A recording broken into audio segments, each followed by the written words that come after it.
you guys, nice to see you back and welcome to another unboxing video. Hey, here I only have this one Vinegar Syndrome box because I was kind of waiting for the WoW HD and the 101 package to arrive, but guess what? They didn't arrive at the correct time. So now I do only this box, but I have one ace on my sleeve or this garbage bag in my possession. So let me unbox this one thing for you. And this is, oh yeah, this is Umberto Lenzi's Undead film, or should I say Contaminated People film, like a precursor, kind of like a precursor to 28 Days Later, Nightmare City from the year 1982. Or was it 1980? So this is kind of like an early zombie picture, and I gotta say this is kind of like ahead of its time. And this was a video nasty. It was a section 3 video nasty, if I remember correctly. This was not prosecuted by the BBFC or by the British censors. Speaking of video nasties, I have the I previously owned this beautiful, oh yeah, golden VTC, a preserved tape from England. Yes, this is a very mint conditioned preserved tape. And yeah, look at this tape. It's a beautiful golden tape in its original box. Clamshell, or what do you call this? Molo cover for sure.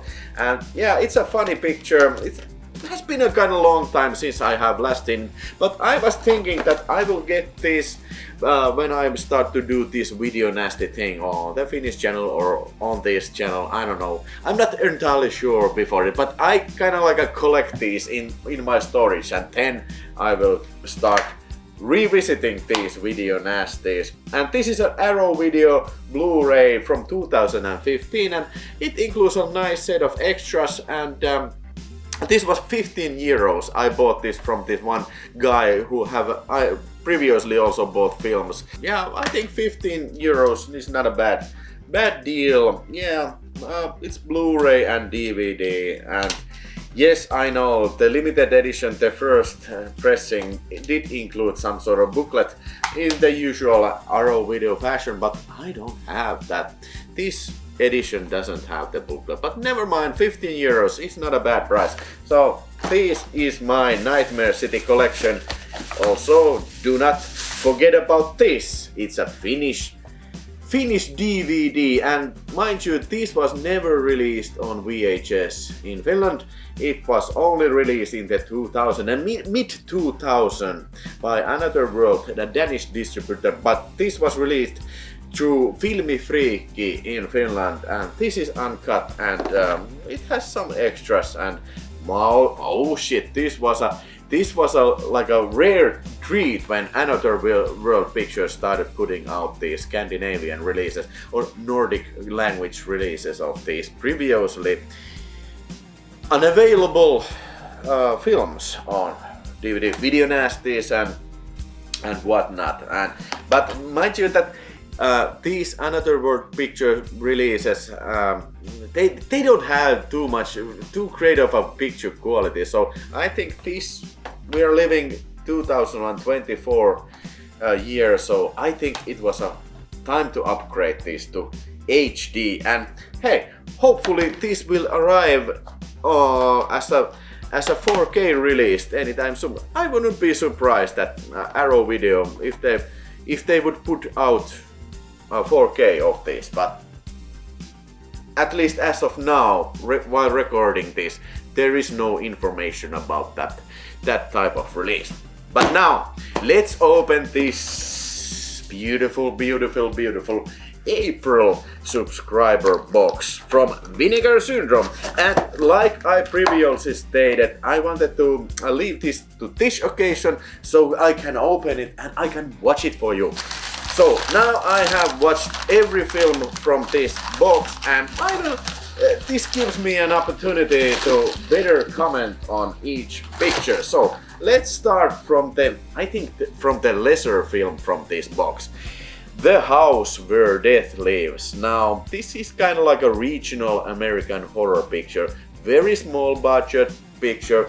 And in this film, this young nurse goes to a mansion that is occupied by this weird family of freaks, and this one guy is in the wheelchair, and right from the get-go you notice that there's something wrong with this family and something bizarre in this whole setup. And yeah, there's a surprise ending, and if you have seen Shutter Island or films like that, so you may be guessing what the ending is, but yeah, I don't know. I wouldn't call this a horror film. This cover here from Vinegar Syndrome calls it a horror picture. It's like a melancholic drama with couple of like a thriller scenes and very slow moving. It's not bad. It's not badly made at all. It's not badly acted, not badly photographed, but I think it's a not terribly interesting film and not terribly exciting film for sure. But it had a nice set of extras. Interview from John Dukakis, one of the actors, and this guy also appeared in Jaws 2, and also there's a commentary from The Hysteria Continues, and I didn't listen to that because the film wasn't not that exciting that I would see it.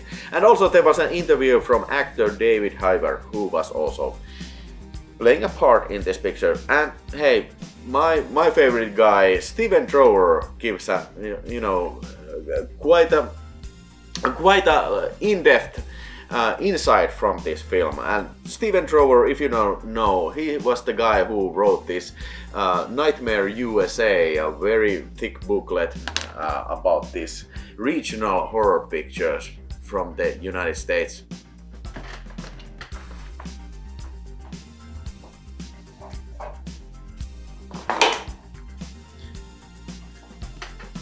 Steven Trower wrote this huge ass book about regional horror pictures in the United States. I haven't yet read it all. I have still much to go, but yeah, it's a very informative book, and every time when there's a Steven Trower interview or some sort of in-depth insight from the film, I will always watch it. And he's a great guy, and he clearly knows what he's talking about. But I would rate this film 2 out of 5 at most. Okay, 10. So this was a regular Vinegar Syndrome release, this The House Where Death Lives, but this was a VSL release, and if you don't know what that stands for, it's Vinegar Syndrome Labs, and this is kind of like this experimental label when they're experimenting all these kind of like weird films from around the world. And this is Kinski Paganini.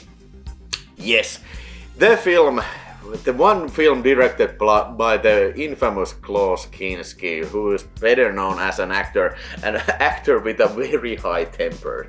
Now, oh my god, I gotta tell you that let's talk first about this slipcover. It's nice looking overall, very well designed and gorgeous artwork. I really do like it. And this has the same artwork, and this also has the reversible sleeve. I think this is the original artwork, maybe. And yes, the film itself. Now, this is supposed to be like a biographical depiction of Paganini, the famous violinist from the 1700s. Depiction of his life and crisis that he had to face. Clearly, at least the Klaus Kinski's depiction of Paganini is like he's a madman. So very much so like Klaus Kinski was a madman. And actually Klaus Kinski said that he's a reincarnation of Paganini. I don't know what that means, but I do know that this film is a piece of shit. I mean, I really cannot compliment anything about this film. This is a mess. It's like a constant influx of different montages about violin playing, very violent violin playing all the time, and montage about things happening that don't have any meaning because there's no story. There's actually no story. What I can tell you from this film, now it's a story that Kinski leaves his wife or girlfriend who he has kids with. He leaves her and she kills him herself, and then Paganini is left alone with his son, and then they travel across Europe, and he basically fucks every young girl that he meets, and then he's bankrupt, and I don't know what happens. He goes insane and he's sentenced to prison or something like that.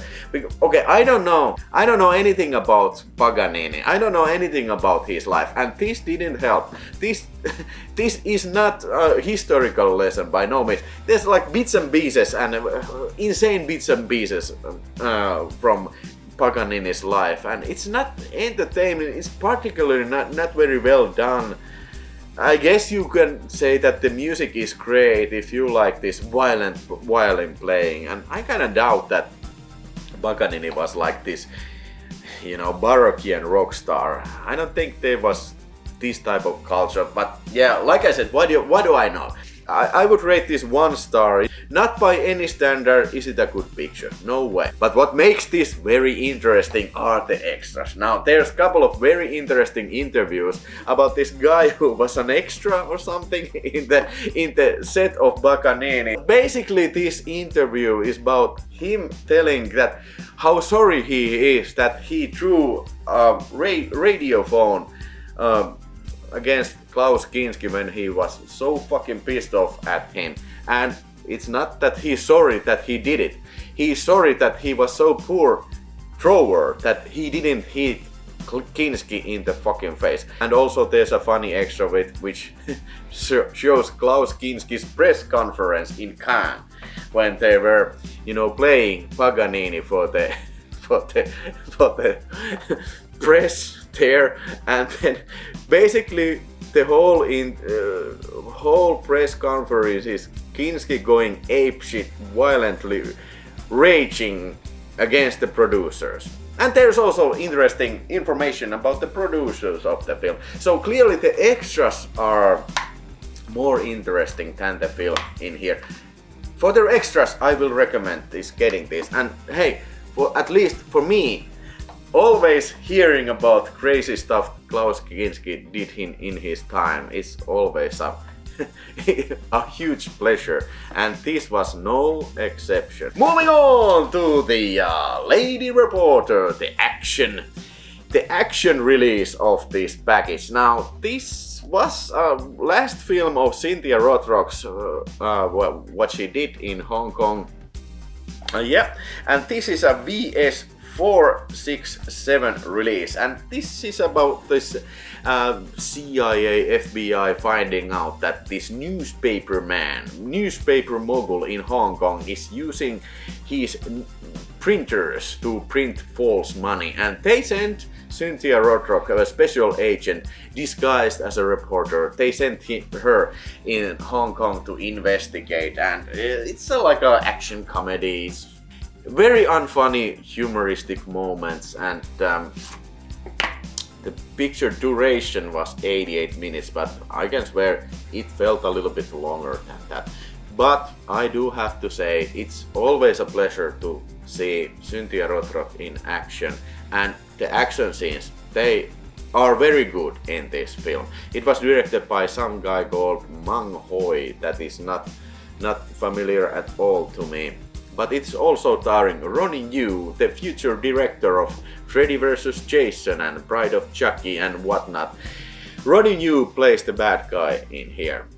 Yeah, it has an amazing fight choreography. For instance, the one that's stuck in my mind is one when they fight on this pile of boxes, and it is filled with this rope net, and they are jumping over the.